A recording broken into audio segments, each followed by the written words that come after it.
السلام عليكم ورحمة الله وبركاته. ملك الساعة شوتان ما أنت واحد لجونا أو قاعد يقول ودا إباء نورا وحلاقي يا مير الله يابتان نورا قاعد يقول ودا ريك القوة سلامر كاسنا مجال المليار بليس قبل الصوت لكن واحد عوده مقال كل سجال بقول تدري ستيتن كي أيضا درولت كهاي قاعد يقاسم مركها جوارد الوقال السراء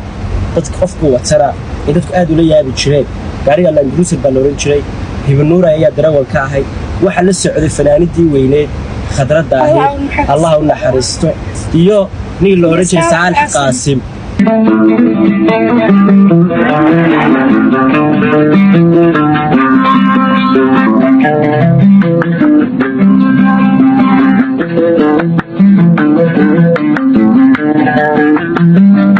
هبه واحد يقول شيري ليسك قاعد waxaan qaatay adigoo ah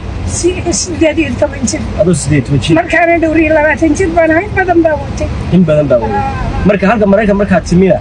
markii balaysankii Soomaaliya u maan u dhiibo leeyda marka kii Soomaaliya aad ka qaadatay xilliga adoo sideed toban jir yaan u dhiib kolkaas wax sameeyay ha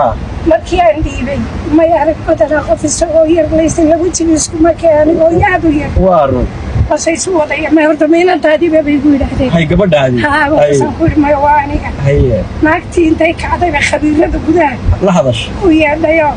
waxay igu soo yaqaanaan bay ku eegeen haye waan taabira waadiga haye markaas soo baxbay ku tagay laysankii baan u dhiibay gaarigan soo kaxaystay waxa weeye geer bay ahayd gaariga geerka geerkana halkan qofka wataa ha rawal weyn weeyaan oo dadka badankooda automatic bay wataan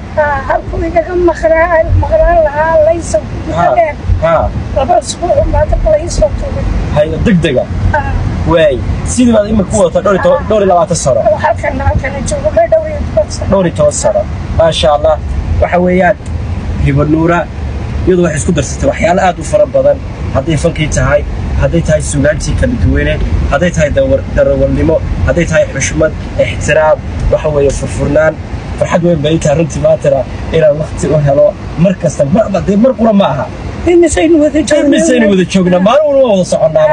marka hooyo farxad badan baan ku rajeynayaa laakiin hadda markaan anigu arkay iskama mar walba kulama joogeen markaan arkay wiil sharaf badan oo markaan anigu yaraa sidaan u fakari jiray u fakaraya ma sha Allah oo markaan anigu adiga qulaaka noocaan u socon jiray u socda ma sha Allah waxa jiray magac aad ii bixisay oo naaneys ah ku bixiyay magac la yiraahdo horseed baad bixisay Maxamed Horseed marka magacaas dad wax igu qabsan doona marka meelaha ku qorqorto YouTube-ka iyo Facebook waxay oran doonaan anaa ku bixiyay waxay oran doonaan adaa isku bixiyay laakiin maanta markhaati baad iga tahay adiga inaad ii bixisay hibo nuura